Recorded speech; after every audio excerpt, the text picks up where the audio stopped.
Dia dia martir, dia syahid. Iya, Kenapa, dilempar Bang? batu. Dilempar Dilempar batu. batu. Dihasut sama siapa? Dihasut sama Paulus itu. Iya, Iya.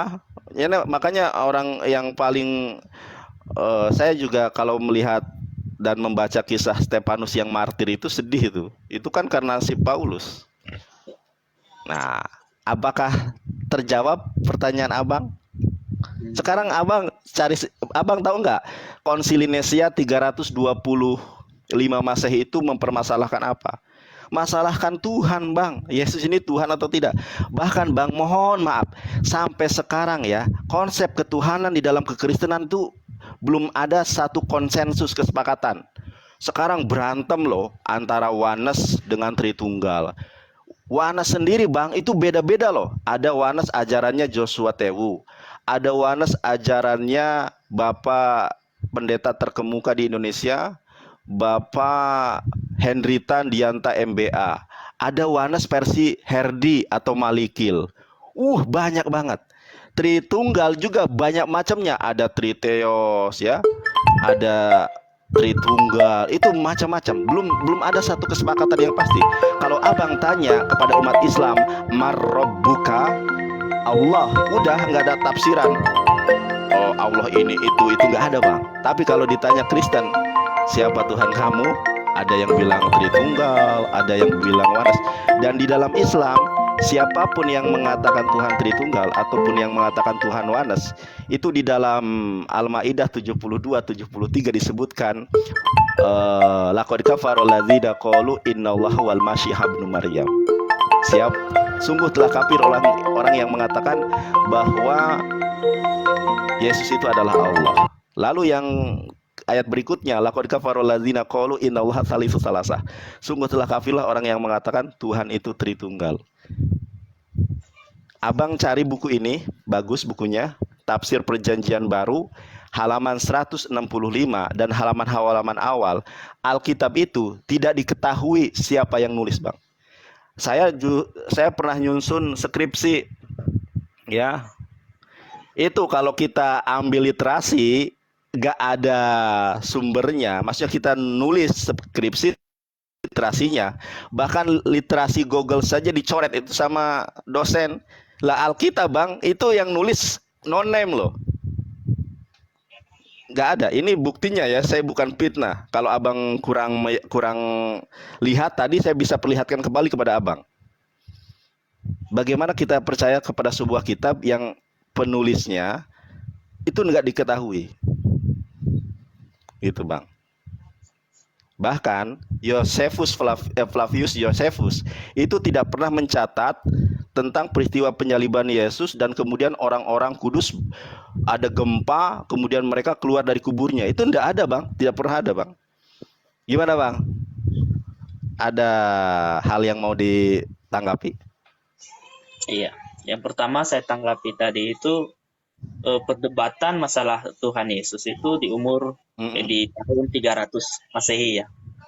329 325 ya, Konsili Nicea. 300-an lah ya. Kalau begitu, sedangkan gini, Bang Nadar tadi mengatakan bahwa Paulus lah yang menjadi nabi palsu itu, yang dimana dia menuhankan Yesus gitu kan? Setuju enggak, Bang? Ya, Abang ini aja dulu. Sampaikan Iya, semuanya nanti saya tanggapi. setuju. Nah, jadi kalau kita melihat Paulus itu hidup sezaman dengan Yesus, ya. Mereka itu kalau kita kalau kita bandingin mungkin 11-12, mungkin kalau Paulus mungkin tua 5 tahun atau mungkin Yesusnya yang tua 5 tahun kayak gitu, ya. Jadi dari situ aja kita sudah bisa mengetahui bahwa semenjak kematian Yesus Kristus di bawah dari 100 Masehi, sebelum 100 Masehi, orang sudah banyak yang dimana tadi pengenalan mengatakan bahwa Paulus ini menyesatkan umat Kristiani. Nah, di situ kan sudah ada. Kalau ibaratkannya memang itu sesat gitu contohnya kan. Katanya tadi 325 Masehi baru ada bahwa Yesus itu dituhankan. Ini kan sebelum-sebelum itu sudah ada kan. Karena abang kalau saya mengatakan Petrus, mungkin abang tidak mengakui, tetapi setelah abang mengatakan Paulus, abang baru mengakui. Nah, di situ ternyata bahwa 100 sebelum Masehi sudah ada yang menuhankan Yesus, yang dimana adalah Paulus. Ya kita perkirakan Yesus itu mati itu sekitar 33 Masehi. Berarti kemungkinan 40 sampai 50 Masehi ke atas itu sudah menuhankan Yesus. Siapa orangnya? Yang Abang Nandar katakan adalah tadi Paulus. Oke, itu yang pertama, catatan pertama. Yang kedua, catatan kedua saya adalah Bang Nandar tadi mengatakan bahwa Paulus itu nabi palsu. Tapi saya tidak terlalu gimana ya, tidak terlalu saya menguasai Al-Quran juga. Tetapi yang saya dengar-dengar itu bahwa di dalam Al-Quran sendiri mengakui bahwa Bulus itu yang disebut Bulus adalah nabi. Ini mohon maaf ya, saya tidak tahu ya, mungkin Bang Nandar yang lebih tahu. Bulus ini adalah nabi gitu. Nah, bagaimana seorang nabi di mana Al-Quran sendiri mengakui bahwa Paulus ini nabi, kemudian umat muslim mengatakan bahwa dia adalah nabi palsu. Itu aja sih. Tapi saya tidak tahu, nanti mungkin Bang Nanda bisa jelaskan sama saya gitu kan di dalam Al-Quran seperti itu. Menurut tafsir apa kemarin itu kalau saya lihat ya. Nah, itu yang kedua. Kemudian yang ketiga. Yang ketiga, kamus Alkitab tadi yang Abang bawa sama saya itu, yang dimana 376 itu, halaman 376, itu kan kamus. Ya. Jadi kamus itu bukan sebuah kebenaran. Sebuah kebenaran itu adalah ayat-ayat Alkitab itu sendiri. Ya, firman Tuhan itu sendiri, itu adalah kebenaran. Kamus ini adalah hanya memudahkan kita, yang artinya nabi itu artinya apa. Nah, Musa itu siapa? Narwastu itu apa? Nasrani itu apa, ya kan? Nazir itu apa, ya kan gitu. Nah, itu adalah kamus. Nah, tadi Bang Nandar membahas di sini bahwa Yesus sebagai nabi, ya saya setuju. Tapi begini Bang, saya lebih suka diskusi dialog santai kayak gini. Orang Kristen tidak pernah mengakui bahwa Yesus itu bukan nabi.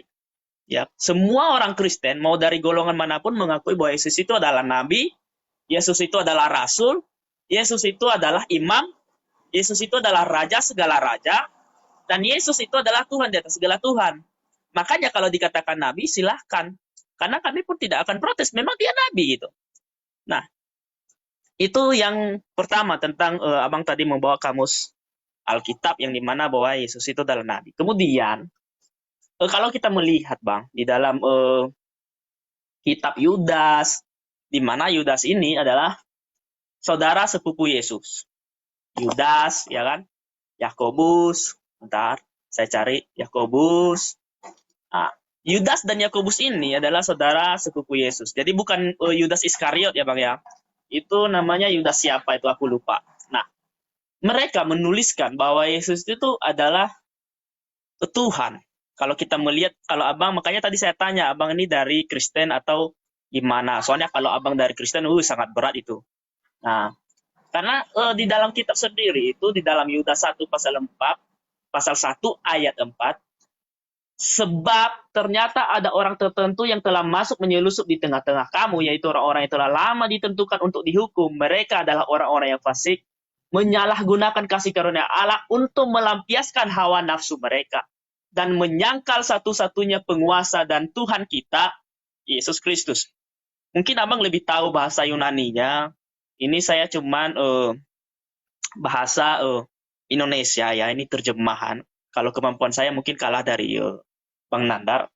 Tapi itu, Yakobus, Yudas itu di dalam surat-surat mereka itu, mereka menuhankan Yesus.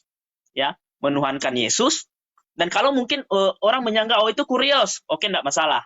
Tapi mereka menyatakan bahwa Yesus itu disalib. Ya kan? Sedangkan di dalam pengakuan Islam kan Yesus itu tidak pernah disalib. Udah diganti ya, saya tidak tahu mau diganti siapa. Tapi di situ mereka jelas-jelas mengatakan bahwa Yesus itu disalib, mati gitu, bangkit gitu kan. Ya itu sudah jelas itu. Itu dalam Alkitab ini Bang, mohon maaf. Kemudian, terkait tadi Bang Nandar katakan kurios. Ya saya sangat setuju, kurios itu artinya tadi Tuhan. Apa tadi yang lebih jelas tadi lupa saya. Pokoknya Tuhan lah ya intinya ya, Tuhan. Nah, Abang mungkin tahu yang ini Adonai, ya kan, Adonai. Adonai itu diperuntukkan untuk Tuhan juga pada zaman zaman orang Israel, yang dimana mereka takut menyebut namanya Yahweh pada waktu itu, atau YHWH itu, ya kan. Mereka takut menyebut itu, sehingga karena mereka menghargai nama Tuhan, menghargai nama Tuhan di atas segala Tuhan, sehingga mereka menyebutnya itu Adonai. Nah, Adonai sendiri itu rumusnya sama dengan kurios, ya kan? Nah, Adonai itu sendiri sama rumusnya dengan kurios, ya, sama-sama Tuhan. Jadi pada masa itu, Bang, perlu diketahui bahwa orang memanggil Tuhan itu sebagai kurios itu bisa, sah, ya, itu sah, dan itu adalah untuk Tuhan juga.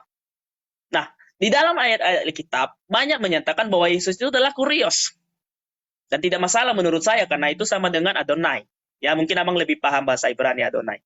Kemudian terkait tadi Bang Nandar katakan bahwa Yesus tidak pernah disembah murid-murid Yesus. Nah, ketika pada waktu perahu mereka dilanda badai, ya kan? Ketika mereka dilanda badai di tengah danau, mereka tuh membangunkan Yesus.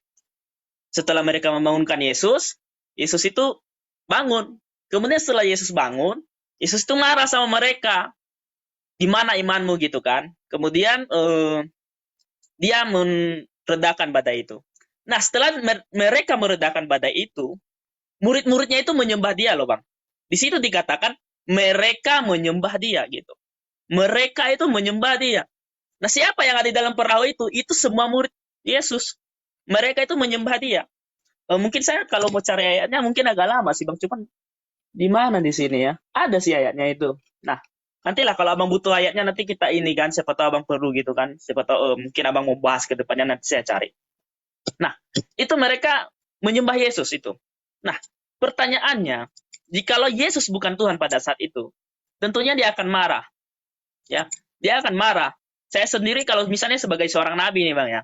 Kalau saya disembah gitu, murid-murid saya disembah, tentunya saya marah, wih, jangan sembah saya ini bukan Tuhan gitu, ngapain kau sembah saya, kan gitu. Logika ya, ini logika nih. Nah, tapi pada waktu itu Yesus tidak marah waktu mereka menyembah Yesus itu. Nah, itu, dan ada ayat-ayat lain lagi, cuma saya tidak kutip, di mana mereka itu menyembah Yesus, yang di mana ada salah satu yang Yesus sembuhkan pada waktu itu, dan setelah dia sembuhkan, orang yang sembuh itu sujud menyembah kepada Yesus. Nah, itu dia, Bang. Mungkin kalau ada mungkin apa lagi yang saya ini mungkin bisa, Bang. Kemudian sejarah tadi ya, sejarah. Sejarah itu banyak itu kalau kekristenan itu, cuman saya enggak cari bukunya itu. Banyak yang mengutip bahwa Yesus itu Petrus mati, bahkan kelompok-kelompok muslim pun mengakui kemarin situ, si Bang Ali itu, Bang siapa tuh? Bang Ali lah namanya itu ya, mungkin kalau Bang kenal itu nama komalnya itu Bang Ali itu, mengakui bahwa Petrus itu mati, ya, mati karena dia memberitakan kebenaran, dan itu ada sejarahnya, dan bukunya itu ada gitu. Nah, terkait tadi yang abang katakan bahwa ada buku yang menyatakan bahwa kitab itu belum sejelas sumber penulisannya. Ya, di dalam kekristenan itu sendiri, Bang, banyak sekali pandangan-pandangan tertentu, ya. Tetapi tidak juga sedikit orang berpandangan. Saya mohon maaf nih, Bang, ya. Saya baru semester 2, dan ketika kemarin kami belajar di semester 2 ya. Di semester mantap. Di semester 2 itu dosen itu mengatakan bahwa di antara orang ini sebenarnya bukan ada diketahui. Misalnya gini, di antara 10 orang, misalnya Petrus. Siapa yang menulis kitab Petrus?